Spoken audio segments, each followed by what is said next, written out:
नमस्कार, हमर छत्तीसगढ़ देख रहे हैं आप और मैं हूं आपके साथ ज्योति। मुख्यमंत्री विष्णुदेव साय ने नवा रायपुर अटल नगर स्थित मेफेयर लेक रिजॉर्ट में आयोजित ग्रीन स्टील समिट 2024 में शामिल हुए। आपको बता दें कि इस समिट का आयोजन भारतीय इस्पात उद्योग को कार्बन रहित बनाने के उद्देश्य से किया गया और इस दौरान मुख्यमंत्री विष्णुदेव साय ने कहा कि क्लाइमेट चेंज की चुनौती से निपटने के लिए पूरी दुनिया ग्रीन स्टील की ओर रुख कर रही है। स्टील के उत्पादन में अग्रणी राज्यों में से एक होने के नाते ग्रीन स्टील छत्तीसगढ़ के लिए भी बड़ी संभावनाएं लेकर आया है। इससे न केवल कार्बन उत्सर्जन के लक्ष्यों को प्राप्त करने में हमें मदद मिलेगी, इसके अलावा इस क्षेत्र में नवीन पहल करके जो है हम बड़ी आर्थिक उपलब्धियों की संभावना का द्वार भी खोल सकते हैं। इस दौरान समिट में देश भर के प्रमुख उद्योगपति, व्यापारी उपस्थित रहे।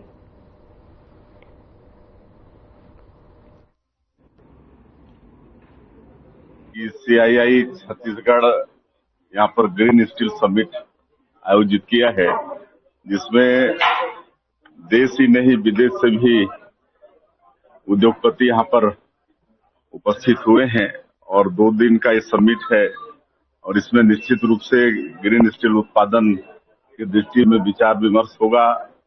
अनेकों उद्योगपति आए हैं, सबके अनुभव का यहाँ लाभ होगा और जिस तरह से आज दुनिया चिंतित है कार्बन उत्सर्जन से, और निश्चित रूप से ये समिट ग्रीन स्टील निर्माण के क्षेत्र में और कार्बन से मुक्ति दिलाने के क्षेत्र में एक मील का पत्थर साबित होगा। कल कारगिल दिवस आप लोग मना रहे हैं, आज मकाल रैली भी निकाली जा रही है, कारगिल विजय दिवस मना रहे हैं। हाँ, कारगिल विजय ऐतिहासिक मिली थी। तत्कालीन प्रधानमंत्री श्रद्धेय अटल बिहारी वाजपेयी के समय में, और उसकी यादगारी में कारगिल दिवस हम लोग हर साल मनाते हैं, पूरा देश मनाता है। खड़गे जी ने बजट को दूसरे राज्यों के साथ भेदभाव करा। बजट बहुत अच्छा है, सभी वर्गों के लिए अच्छा है और 2047 तक विकसित भारत के रूप में देश खड़ा हो, उस संदर्भ में बजट है। लेकिन विरोधी को तो अपना धर्म निभाना ही पड़ेगा। देखिए, अभी जो वर्ल्ड जो है ना, वो कैसे कार्बन फुटप्रिंट को ठीक करे उसका पीछे लगा हुआ है। एंड स्टील को हम लोग ग्रीन स्टील का तरफ ले जाना मतलब है कि कितना रिन्यूएबल एनर्जी या हाइड्रोजन यूज कर उसका स्टील का प्रोडक्शन करे, जिससे कि आपका CO2 घटे हमारा कंट्री का अंदर। तो इसका लिए वो सारा टेक्निकल सेशन आज होने वाला है, उसमें लोग जानेंगे। और आप जानते हो कि ईस्टर्न जोन स्टील का लिए बहुत ही बड़ा एरिया है। वर्ल्ड का 65% ऑफ स्टील हमारे ईस्टर्न जोन से ही जाता है। छत्तीसगढ़ उसमें बड़ा है, झारखंड है, उड़ीसा है। तो इसलिए इस बार हम लोग यहाँ कर रहे हैं ग्रीन स्टील का, कि यहाँ के जितने मैन्युफैक्चरर है वो लोग भी फायदा उठाए। और रीजन के काफी आदमी आए हुए हैं, कलकत्ता से भी आए हैं, उड़ीसा से भी आए हैं, सब आए हुए हैं। तो वो लोग इसका नॉलेज लेके यूज करेंगे। मेरा नाम सुरेंद्र बेहरा है और मैं रीजनल चेयरमैन हूँ ईस्टर्न जोन का, और मैं कंपनी चलाता हूँ RSP ट्रांसमिशन इंडिया लिमिटेड। और स्टील बनाने में कार्बन का उत्सर्जन होता है, तो अब एक ऐसी टेक्नोलॉजीज आ गई है कि कम से कम कार्बन उत्सर्जन में स्टील बन सकता है। स्टील के बिना तो चलेगा नहीं, बट पर्यावरण को बचाते हुए, पर्यावरण के नुकसान को बचाते हुए कैसे स्टील बना सकते हैं, उसको सीखने के लिए अंतर्राष्ट्रीय स्तर के बड़े बड़े विशेषज्ञों को बुला करके हम ये समिट कर रहे हैं।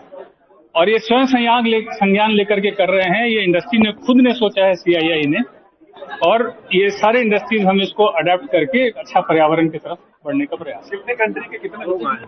यहाँ पे कम से कम 10 कंट्री से, स्वीडन से, नॉर्वे से, जर्मनी से, जापान से डेलीगेट्स आए हैं।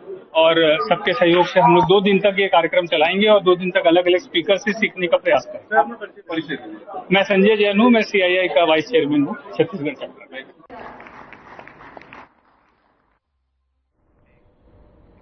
और भिलाई के छत्तीसगढ़ मुक्ति मोर्चा कार्यकर्ता समिति के अध्यक्ष और मजदूर नेता कलादास डहरिया के घर पर NIA का छापा पड़ा, जिसके बाद से NIA की टीम ने घर की तलाशी ली और उनके परिजनों से नक्सली नेटवर्क के बारे में पूछताछ की। तो वहीं रेला एनजीओ को विदेशों में फंडिंग मिलने की जानकारी भी यहां पर मिली। इस दौरान आपको बता दें कि एनआईए ने उनका मोबाइल, लैपटॉप और एक पेन ड्राइव भी बरामद उनके पास से की।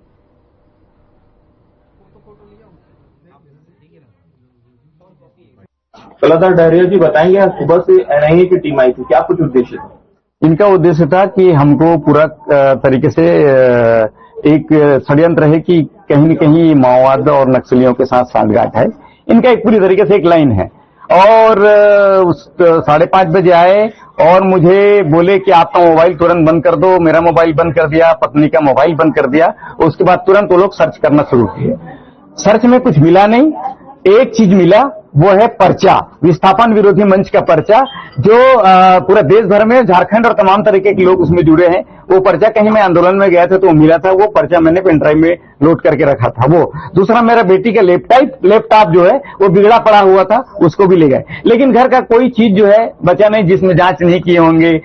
पत्नी के चूड़ी के पकड़ने वालों को भी जांच की कि कहीं अंदर में कोई हथियार तो नहीं रखा होगा।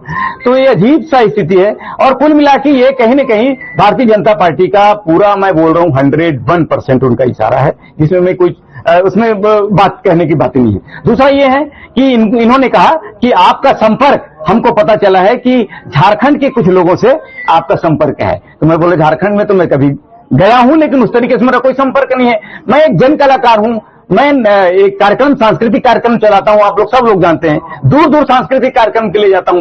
कितने लोग नंबर लेते हैं, कितने लोग क्या करते हैं, मैं क्या बताऊं। यही बात मैंने एनआईए को बोला, कितने लोग मेरे से संपर्क में नंबर ले लेते हैं, मैं क्या कर सकता हूं। एनजीओ की बात भी सामने आ रही है। हाँ, वो बोले कि आप एनजीओ से मिले। मैं बोला मेरा कौन सा एनजीओ है, आप लोग बता सकते हैं मीडिया वाले अच्छे से, मैं कौन से एनजीओ। आप, मेरा जीवन खुली किताब आपके सबके सामने, रात दिन में रोड में पड़ा रहता हूं। तो उनको कुछ मिला नहीं, हासिलाए जीरो रहा एनआईए को। बस वही जो पेन ड्राइव है और लैपटॉप है उसको लेके गए हैं और वो 1 तारीख को मुझे झारखंड रांची बुलाए हैं। अब रांची में अपनी पूरी ताकत के साथ वो क्या करेंगे वो एक अलग बात है। और मैं यही चाहता हूं कि ये जो हो रहा है इसके पीछे कारण है कि हमने अपना जीवन मजदूरों के लिए लगाया और मजदूरों के पक्ष में हमने पूरी जीवन बात किया और हसदेव से लेकर जंगल को लेकर के और बस्तर के खनिज संपदा की लूट को लेकर के सब चीज के लिए हमने बात उठाया। उसी का खामियाजा है कि आज हमारे साथ ये हो रहा है। और मैं ज्यादा क्या कहूं। ये बताइए, जब टीम जब आई घर के अंदर तो सबसे पहले उनका क्या वाक्य था, क्या कहे थे लोग? वो बोले कि आप दरवाजा खोलिए। बहुत देर से खटखटा रहे थे तो हम लोग बोले कोई खटखटा रहा होगा, लेकिन हमारी यहाँ श्रीमती जी आई और दरवाजा खोले। बोले कहाँ है कलादास, बुलाओ। मैं तत्काल ऐसी चड्डा भी था और मैं आया, बोले आपका घर सर्च करना है और तत्काल वो लोग सर्च करना शुरू कर दीजिए। बताया नहीं कि कहां से आए, क्या? हमने पूछा, हमने बहुत बहस किया, आपके पास कोई नोटिस है क्या, आपके पास कोई सर्च करने का एक लीगल कागज है क्या? उन्होंने कहा एनआईए को कोई लीगल का जरूरत नहीं होता है, हम जांच करेंगे। और सीधा उन्होंने जांच करने के लिए घुस गए। कुछ लेके अपने साथ में? अपने साथ में बैग वेग सब रखे थे। हमने बोला आते ही कि हमने देखा था कि एक जगह वो सर्च किए थे, कहीं बैग वेग रख देते हैं, कागज वागज रख देते हैं, आप लोग पहले बताइए कौन है। हमने यहीं पर उनको बोला तो बोले अपना अपना बैग को रखे। और यहाँ पर दुर्ग का तहसीलदार भी था और कलेक्टर से कोई चंद्राकर भी था उनके साथ में, पवन चंद्राकर था और जामुल के थाना के पूरा दल था। आपके घर से कुछ बरामद करके ले गए? मेरे घर से एक ही चीज बरामद किया है, वो है मेरे बेटी की बंद हुआ लैपटॉप और एक पेन ड्राइव, जिस पेन ड्राइव में बता रहा हूं कि विस्थापन विरोधी मंच का पर्चा है। उस पर्चा में कुछ झारखंड के लोगों का भी नाम है। जैसे पर्चा बांटते हैं तो आप पर्चा रख लेते हैं, गुम जाता है करके हमने पेन ड्राइव में डाल दिया। उसी को पेन ड्राइव को लेके गए हैं कि आपका संपर्क जो है वो झारखंड से है। तो बोला ठीक है, हम जवाब देंगे, 1 तारीख को आएंगे। तो मुझे लगता है उनके व्यवहार से, बातों से, हालांकि हमने कोऑपरेट किया, लेकिन मुझे लग रहा है कि सरकार पूरी तरीके से, खास तौर पे मुझे और ऐसे सामाजिक कार्यकर्ताओं को भी और लोगों को भी जेल के अंदर सड़ाने की एक साजिश।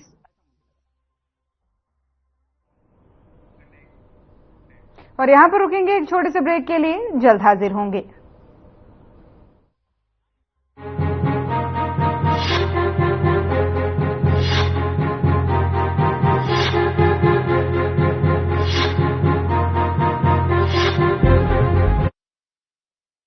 बस्तर, जिसे पूरी दुनिया अब तक नक्सलवाद और हिंसा के नाम से जानती थी, वो बस्तर अब विकास, विश्वास और सुरक्षा बलों की शौर्य कथाओं से पहचानी जा रही है। और ये सब कुछ संभव हो पाया है राज्य में आई सुशासन की विष्णुदेव सरकार की वजह से, जिनके कुशल और मजबूत नेतृत्व में सरकार न सिर्फ नक्सलियों के मांद में घुसी है, बल्कि बस्तर वासियों के विश्वास को भी जीती है। अब यहां लोगों के चेहरों पर दहशत नहीं, उम्मीद और मुस्कान नजर आता है। गृह मंत्री के मार्गदर्शन में DRG, Bastar fighters, STF, cobra, राज्य पुलिस और सीआरपीएफ के संयुक्त प्रयास से दिसंबर से मई माह के बीच 73 मुठभेड़ में 95 नक्सलियों को मार गिराया गया है। वहीं 360 नक्सली गिरफ्तार हुए हैं। शासन की योजनाओं से प्रभावित होकर 288 नक्सलियों ने आत्मसमर्पण कर मुख्य धारा में लौटने की प्रतिबद्धता जताई है। ये शासन की जन कल्याणकारी योजनाओं का ही असर है कि नक्सली अब समाज की मुख्य धारा में शामिल हो रहे हैं। बात यहीं पर खत्म नहीं होती। माओवादी घटनाओं के कुशल और सटीक जांच के लिए राज्य अन्वेषण एजेंसी एसआईए का गठन किया गया है। वहीं फंडिंग और सप्लाई को रोकने प्रकरणों को एनआई को सौंपा जा रहा है। शासन की नियत नेल्लानार योजना के तहत नवीन कैंपों के पास 5 गांव का चयन कर शासन की जन कल्याणकारी और विकास कार्यों को मूर्त रूप दिया जा रहा है, जिसमें आवास, अस्पताल, पानी, बिजली की सुविधा, सड़क, पुल जैसे कार्य शामिल हैं। बस्तर में अब भय और आतंक का नहीं, बल्कि विकास, सुशासन और सुरक्षा का माहौल है। बदली है धरती, बदला है आसमान। सुशासन के इस दौर में बस्तर को मिल रही है नई पहचान।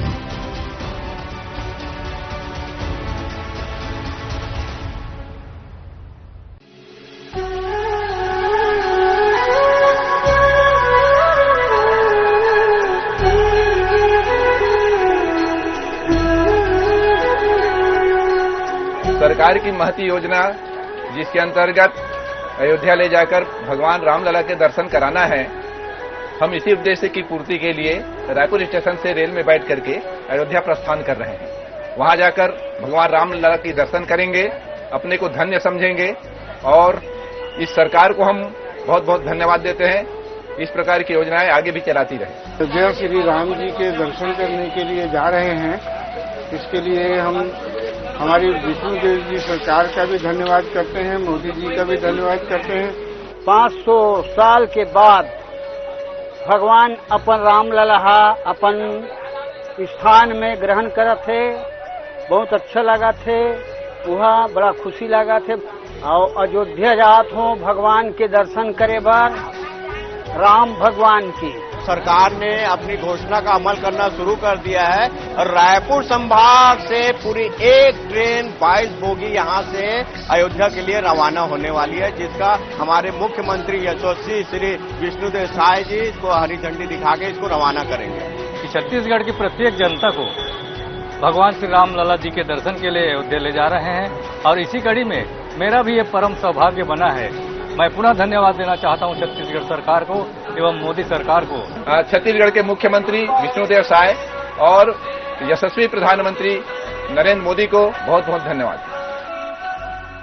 माननीय साय जी का भी धन्यवाद ज्ञापित करता हूं। धन्यवाद। जय श्री राम, जय श्री राम, जय श्री राम। जय जय श्री राम, जय जय श्री राम।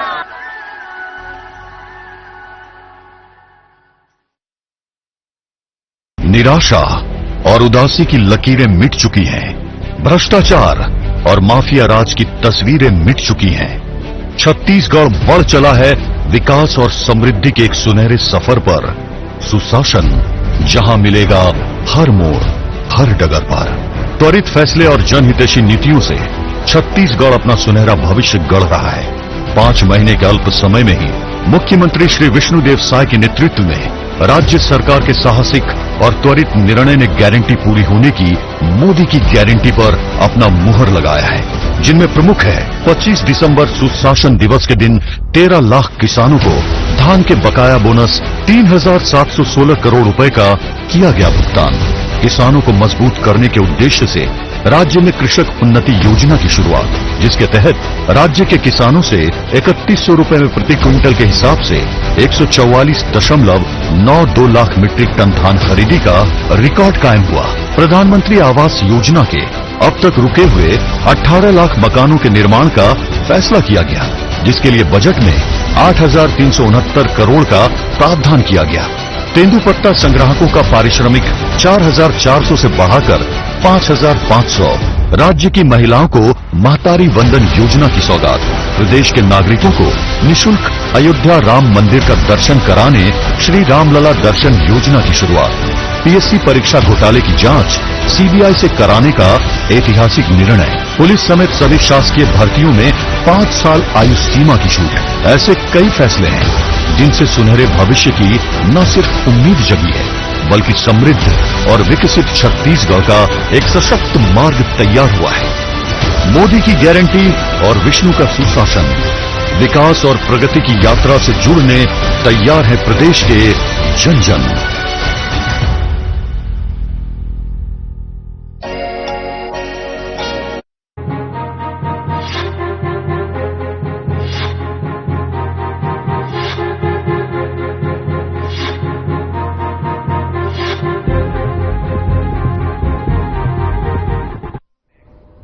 और ब्रेक के बाद एक बार फिर से स्वागत है आप सभी का। चलिए खबरों में आगे बढ़ते हैं।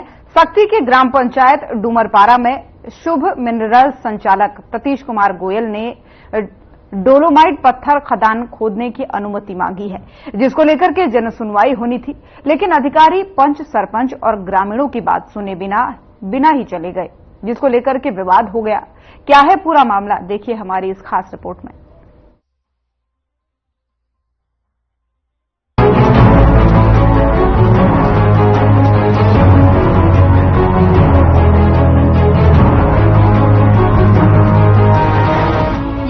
जन सुनवाई हुई जहां पंच सरपंच के पहुंचने से पहले ही अधिकारियों ने निपटारा कर लिया और जब मामले ने तूल पकड़ा तो ग्रामीणों ने अधिकारियों के काफिले को रास्ते में रोककर घंटों बवाल काटा, जिसके बाद अधिकारियों के आश्वासन पर बमुश्किल ग्रामीण शांत हुए। पूरा मामला सक्ती के ग्राम पंचायत डूमरपारा का है, जहां इन दिनों जमकर बवाल हो रहा है। दरअसल डूमरपारा में शुभ मिनरल संचालक प्रतीश कुमार गोयल ने डोलोमाइट पत्थर खदान खोलने की अनुमति मांगी थी, जिस पर जन सुनवाई रखी गई थी। लेकिन जब जन सुनवाई में सरपंच सचिव को पहुंचने में कुछ देरी हुई तो अधिकारियों ने उनके बिना ही जन सुनवाई पूरी कर ली और निकलते बने। लेकिन रास्ते में ही पंच, सरपंच और ग्रामीणों का अधिकारियों से सामना हो गया। पंच, सरपंच और ग्रामीणों ने अधिकारियों से उनका पक्ष सुनने की अपील की, मगर अधिकारियों ने इनकार कर दिया, जिसके बाद पंच, सरपंच और ग्रामीण भड़क उठे और अधिकारियों का काफिला रास्ते में ही रोककर नारेबाजी करते हुए जमकर बवाल घाटा। ग्रामीणों के साथ में हूँ और इस जन सुनवाई में मैं इस खदान का विरोध करने हेतु आया हूँ। और इस जंगल को आसपास देखे होंगे आप लोग आए हैं, इस जंगल को बचाने के लिए इस प्लांट का विरोध करना जरूरी है। इन लोग अधिकारी लोग आते हैं, प्लांट खुलवाते हैं, चल देते हैं। स्थिति भयानक है। उधर आप देखे होंगे रोड में भयावह है, हवा चलती है, पूरा राखड़ उड़ता है, पूरा धूल उड़ता है, कई ट्रक में कई जने मर रहे हैं, रोज बच्चे लोग मर रहे हैं। इसका ध्यान नहीं है शासन को। यहाँ पे 11 बजे का टाइम दिया गया था, 11:30 बजे हम लोग आए यहाँ पे। एडीएम निकल गए थे, अधिकारी निकल गए थे, बाकी अधिकारी को हम लोग रोक के रखे हैं, बाकी अधिकारी निकल गए थे। ये केवल बिका हुआ अधिकारी लोग थे। इसको खदान वाले लोग ने जानबूझकर जल्दी जन सुनवाई को खत्म कर दिया, 11:30 में ही खत्म कर दिया। ये पूर्णतः एक बिकाऊ प्रतिनिधि और क्या मतलब जो भी अंदर में खरीद के लाए थे वो भी बिकाऊ प्रतिनिधि थे, जो एडीएम थे वो भी हम बिकाऊ बोलता हूं। मैं अनुभव तिवारी, मैं वो एडीएम को बिकाऊ बोलता हूं, क्योंकि हम लोग रोके इनको कि यहाँ पे सरपंच जब अनुमति नहीं दे रहा है, यहाँ जनपद अध्यक्ष आए हुए, वो बीडीसी आए हैं, वो जब अनुमति नहीं दे रहे हैं, उनका नहीं सुना जा रहा है, तो ये बिकाऊ नहीं है तो कौन है? पूर्णतः यहाँ एडीएम पूरा उनके प्रतिनिधि के तौर पे, खदान वाले के प्रतिनिधि के तौर पे काम कर रहे हैं और उनका साथ देने के लिए उन लोग पूर्णतः यहाँ पे हम लोग सब घेरे थे। एडीएम साहब थे, चाहते सुन लेते, ग्राम पंचायत के सरपंच का नहीं सुने। अब इससे ज्यादा हमारी महिलाएं आई हैं, यहाँ के पंच आए हैं, इनका किसी का सुनवाई नहीं दिया गया। जिनको खदान वाले गाड़ी में भर भर के लाए थे, जिनको यहाँ पे पूरा सेटिंग के साथ लाए थे, उनसे दस्तखत करवा लिया गया है कोरे कागज में, और वही जन सुनवाई में वही खत्म कर दिया गया है। जन सुनवाई में एक टाइम दिया था 11 बजे। 11 बजे के बाद क्या है? 11 बजे के बाद 1, 2, 3 क्या है? 12:30 बजे खत्म, 12 बजे खत्म। ऐसा जन सुनवाई नहीं होता। इस जन सुनवाई का हम लोग पूर्णतः विरोध करते हैं और ये खदान नहीं खुलने देंगे या नहीं खुलने देंगे। ये नहीं खुलना चाहिए, इतना खुले होती में पूरा गांव परेशान है। पूरा डस्ट में लड़का सांस ले नहीं सका, सियानो में सांस ले नहीं सका थे। हम 10-10 बजे रथिया जा जाके बंद करवाए हैं, मन बात नहीं माने। अब ये खुली तो गांव के का हो ही बतावा। हाहाकार मत जाही, अभी तो शुरुआत है, आगे चल के पूरा गांव बीमारी में मर जाही। ये गलत है का तुमन बतावा। आज जन सुनवाई रही से देखा वो इतना तक नहीं दे ना गोरे नहीं है पंच सरपंच मल्ला और आम जनता ले वो ऐसने रजिस्टर में कोर्रा रजिस्टर में दस्तखत करवा के खाना खिला के वो भाग गए। हाँ हमन तो बाद में आए हैं, पंच सरपंच मतलब पता नहीं है। अरे आज ग्राम पंचायत डुमरपारा में जन सुनवाई रखा गया था और ऐसे जगह रखा गया है कि हमारे डुमरपारा ग्राम से लगभग 5-6 किलोमीटर दूर होगा ये, और पूरा जंगल है। आने जाने में भी आदमी को परेशानी होती है। यहाँ तो रास्ता एकदम ऐसा खराब है कि पूछिए मत। ऐसे जगह में जन सुनवाई किया गया है और इस जगह का जब निर्धारण किया गया तो इसके बारे में न कोई पंचायत को इतला किया गया, किसी प्रकार का न कोई सूचना दिया गया कि भाई स्थल निरीक्षण के लिए कोई आए। उनके द्वारा मेरे को कोई सूचना नहीं दिया गया कि इस जगह को डिसाइड किया जाए करके। इसके बारे में तो हम लोग पूरा यानी कि विरोध कर रहे हैं बहुत ज्यादा, और हमारे गांववासी भी खदान के पक्ष में कदापि नहीं है, क्योंकि ऑलरेडी हमारे ये खदान है जिसके वजह से हमारे डुमरपारा में इतनी क्षतियां होती हैं। हमारे दीवार तक के फट जाते हैं, दरारें आ जाती हैं, प्रदूषण हो रहा है, आवागमन का साधन हमारा खराब हो रहा है, हमारे यहाँ का जल स्तर जो है गिरते जा रहा है दिनों दिन। तो पूरा गांव हमारा डुमरपुरा पंचायत पूरा यानी कि पूरा विरोध में है खदान के। हम लोग जस्ट अभी पहुंचे जरूर हैं, लेकिन अब हम आज जहां स्थल तक जा ही रहे थे कि अधिकारीगण उठ के चले गए कि यहाँ का जन सुनवाई खत्म हो गया। अब मुश्किल से अभी समय हुआ ही नहीं है 1 बजे, बताइए। और हमारा जन का नहीं सुने, फिर जन सुनवाई का मतलब क्या रह गया? जनप्रतिनिधि है, मैं गांव का सरपंच हूँ, मेरा नहीं सुना गया और कह रहे हैं कि जन सुनवाई खत्म हो गया। ये तो गलत है सरासर। तो ये भाई शासन प्रशासन का ये अपना जो सेटिंग है ये ऊपर स्तर से किया गया है। गांव के जनप्रतिनिधि और ग्रामीणों ने अधिकारियों पर गंभीर आरोप लगाते हुए कहा कि पूरे मामले में षड्यंत्र के तहत जन सुनवाई गांव से 5 किलोमीटर दूर बीच जंगल में रखी गई, ताकि ज्यादा ग्रामीण मौके पर न पहुंच सके और शांतिपूर्वक उनका काम हो जाए।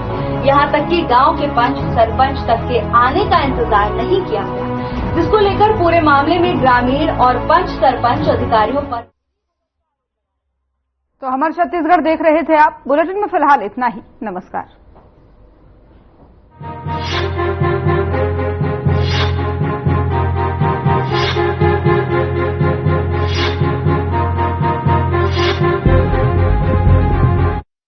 बस्तर, जिसे पूरी दुनिया अब तक नक्सलवाद और हिंसा के